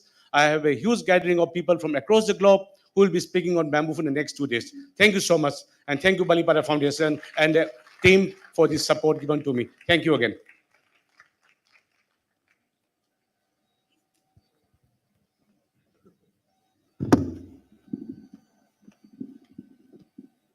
Thank you so much, sir, and congratulations to you. Moving ahead, we now present you the Global Lifetime Service Award. This award is accorded to an individual who has devoted himself or herself to the ecological welfare of the people of the Eastern Himalayas, and whose philosophy and purpose have given guided by the need to protect, restore, and care for habitats. This year, we have the privilege to announce the Global Lifetime Service Award. I would like to call on stage the founder of Balipara Foundation, Mr. Ranjit Bar Thakur, and Sir Parthadas Gupta to facilitate the award winner on stage. Congratulations. And thank you, sir, for coming on stage. Request you to take the center of the stage, please. Both of you in two sides. Two sides. Yeah. So the award winner will stand in the middle. So you guys can stand. Yeah. That's how you do it. Yeah. The Global Lifetime Service Award goes to Dr. Kamaljit Singh Bawa. Dr. Bawa is an internationally renowned evolutionary ecologist, conservation biologist, and the founder, president, and chair of Ashoka's Trust for Research in Ecology and Environment, H-3. And a true soul and champion of the Eastern Himalayas, he is a distinguished professor of biology at the University of Massachusetts, Boston. His extensive research in the Himalayas at the Western Ghats has led him towards pioneering contribution to understanding the population biology of tropical forestries, have helped develop new strategies for conservation by exploring synergies between forest and social goals.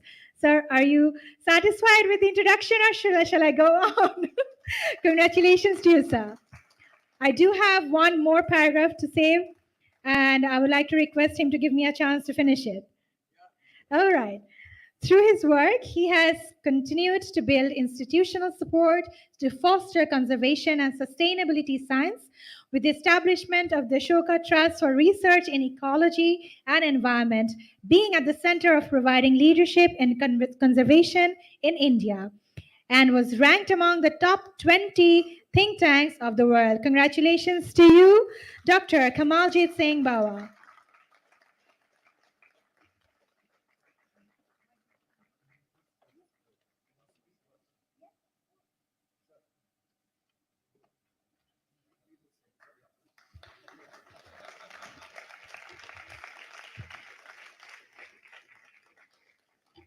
Thank you, Sarah. Would you like to say a few words, please? Thank you. Thank you very much, Partha. I think I'm really, really privileged, but also humbled. You know, Kamal is currently stands as the meaning most celebrated botanist on earth. And here I'm also with the best and the most celebrated ecological economist. So you cannot get this better anywhere else, and we're doing it in Dhaka. So I think we're really privileged to be part of it. I really, really cannot sort of explain it. I get very emotional because these people, meaning one through reading and recently through meeting, but Kamal has been sort of taken me under his wings for some time. It helps that his wife is from the Himalayas. Actually, she's the real flower of the Himalayas. And I think he started working on that botany aspect much earlier. When he was there, you can see from some of the photographs. But I think it's very important to understand what they've done for Earth is you cannot get two people who have done so much for Earth on one stage, unless it's an award in the North, you know, the global North. These two people have contributed more than we can ever do it. I have other people who have also contributed in this crowd. A good friend, Ashok, who's been a very good guru of ours, has also contributed greatly. But these two are special, And I wish them all the best and hope that they can continue to inspire us through the years ahead. So Kamal and Partha, thank you so much again. Congratulations. Congratulations. Thank you. So I would like to request Dr. Kamaljit Singh Bawa to say a few words, please. Okay, sir, please.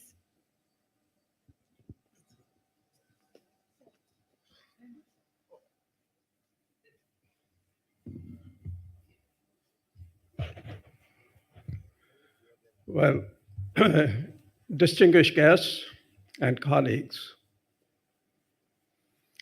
I must say I am overwhelmed, especially receiving the award from Professor Dasgupta and my friend Ranjit. When he first told me about the award,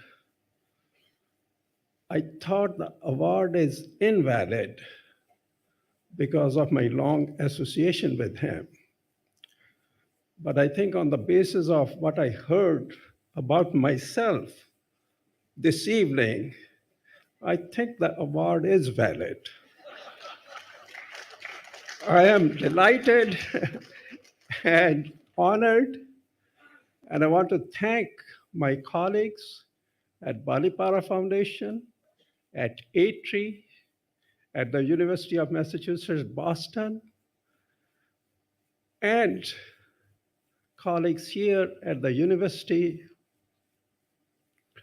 for really inspiring me day in and day out by their wonderful work and their dedication to conservation.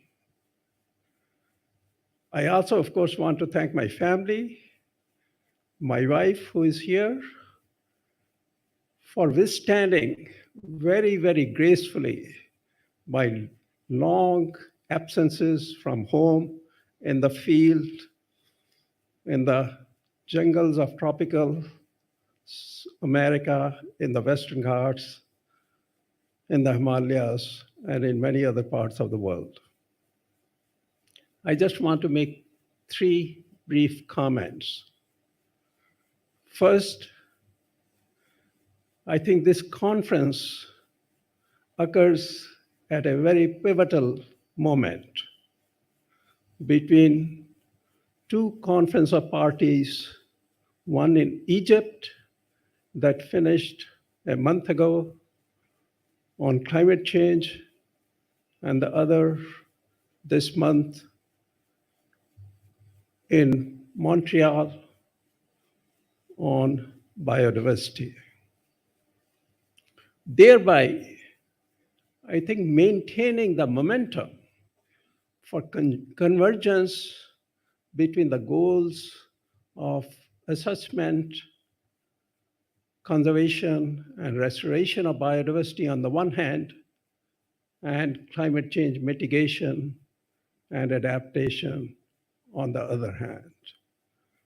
And I think this convergence is really very, very critical for us to solve our problems in a very unified manner.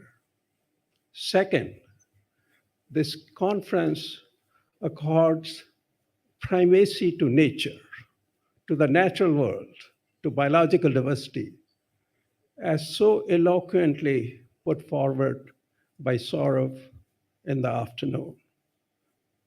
And of course, as the panel elaborated, ecology is economy, and the solutions of climate change are ultimately going to be found in the natural world, as Professor Dasgupta elaborated. Third, the sponsors of these conferences recognize that solutions to many of our problems are going to come through collaboration at the national, global, regional, and local levels, by building partnerships among institutions, by creating collaboratives, and of course, the government agencies, civil society organizations, and private sector working together to really usher a new era of green economy in which, as as Dr. Ahmad Rai pointed out, technology will increasingly play a critical role. Again, I'm proud to be associated with the Balipara Foundation. I'm proud to be associated with Ranjit Thakur, who continuously pushes the boundaries of our imagination of what we can do of collective action. Thank you. Thank you, Balipara Foundation.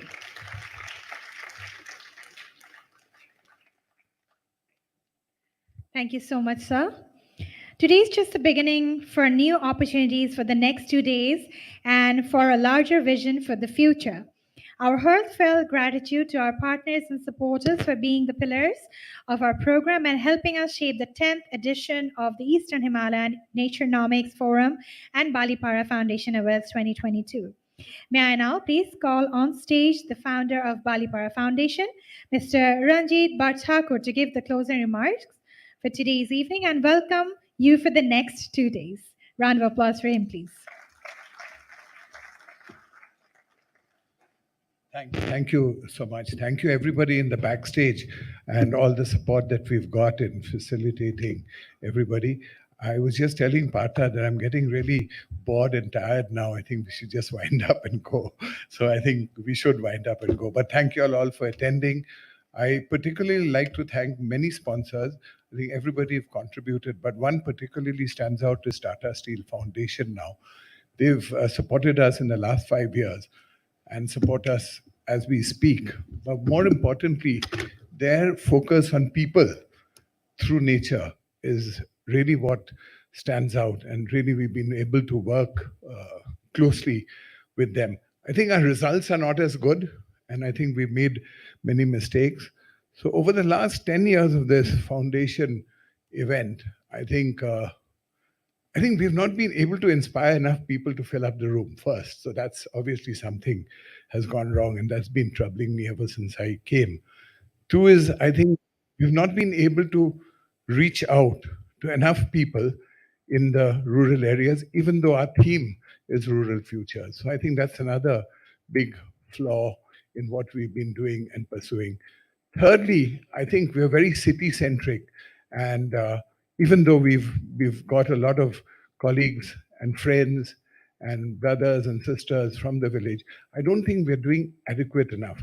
You know, if India's 60 to 70% people are in rural areas, the people who come and get the awards are actually only 10% of rural areas. So there's something wrong in our model of recognition and inspiration. Lastly, I would like to say is that how much of the funds that we collect go on administration, travel, good times, high teas, as we'll have now, versus it actually reaching to go and plant a forest. I think we've done quite well there. It's roughly about 55 to 60%. So 40% doesn't go waste, but it goes to develop what we want to do. I think Saurav laid a high theme today, and that is really something which we need to reflect on, saying that we want to impact 100 billion people first. We want to create 100 billion hectares. Not only that, we want to raise $100 billion. We're saying dollars is still relevant, you know. In a few years, the dollar also won't be relevant. So we may be saying Bangladesh taka. You know, I'm quite with that. So I think it's very important that the direction that we take is there. This can only happen if we value nature. And that's the reason Sir Partha has been requested, and I've been sort of at this through Nick Stern, directly, indirectly with him, because I just think that he's done such fantastically seminal work. Kamal has developed the asset, and what Partha has been able to do is develop the value. So you've got an asset and you've got value. If we can't raise $1 billion, there's something wrong with us. All of us together will be helpful. Otherwise, we'll have to go alone. But I don't think we're alone in this journey because it impacts all of us. But so thank you all for being the inspiration and leading light, Kamal and Partha. Hopefully, we will develop even more. Special word for Carol, who's flown in for Africa. Aisha, who's the daughter, and Carol for flying in with Partha, who probably doesn't listen to you on the food regime for sure, because otherwise we wouldn't have got that shock that we got in between of your not being able to come. And Aisha is a demographer, a very interesting sort of aspect, and she's created a very good feedback system on demography versus the entire SDR regime. If the SDR regime really has to be successful, what is it really that matters? It's people. And so that SDR regime is just greenwashing in many ways. I say it often. I've done a whole note after COP 26, after COP 27. I was privileged with Mr. Ramadorai to be in Copenhagen when Mr. Shyam Saran was actually leading the climate negotiation. So my learnings were from before, but these live examples in front of me went to show that we have people, we have thinking, and it is moving in a direction. Is it moving fast enough in that direction? I don't know. Will we live to see that direction finally? I don't know. But we have to do our bit. While doing the bit, 3 things: try and make some money on the way. 2 is have fun and develop a lot of knowledge. Good luck, and let's hope the next 2 days are fun. Cheers, guys. I think there is high tea, and then I think many of you are invited for dinner to the Doreen and some to the Indian Embassy. I think accordingly we will regroup and re-meet. And Professor Karim, thank you for your untiring efforts. The university too. There are many people I need to thank. I apologize if I miss out, but you all are all part of the ecosystem journey, and thank you all the winners and everybody else and all the sponsors. Thank you. Thank you, everybody. On the stage for the photo session. Yeah. The photo session. The award winners. Yeah, So I would like to request all the award winners to please come on stage. We will take a group photo session with the founder of Balipara Foundation. Requesting all the awardees to come on stage with the award, please. Thank you. Sir, on the center of the stage, please, everyone.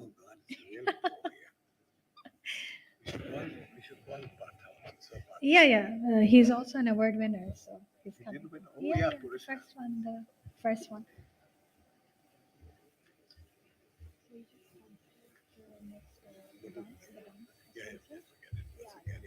Tell them to go dance outside. Yeah, thank you so much, sir. Please.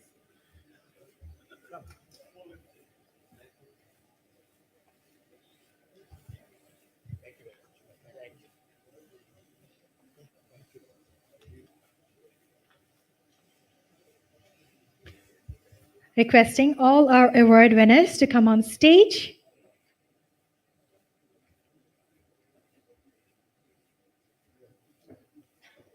Ranjit sir, would like to request you to take the center of the stage with the awardees, please.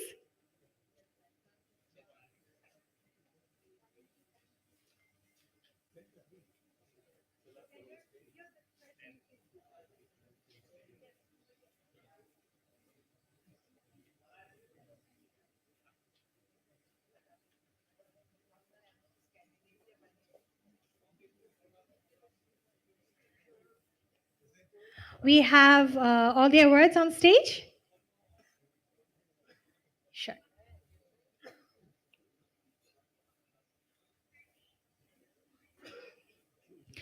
Requesting someone to please come on this side. This side, please.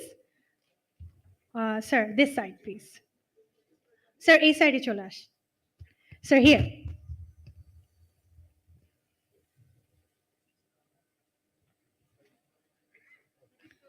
Lovely. Okay, looking forward to the cameraman. Please, forward, please. Thank you. Yes. Oh, the Purushkar of Mr. Das Gupta. Where is it? Okay. No worries. Okay. We'll just take it. Yeah. Let's assume. So you can just hold your hand out. We will edit it there. Cheers. Yes. Thank you. Thank you so much, and congratulations to all the awardees.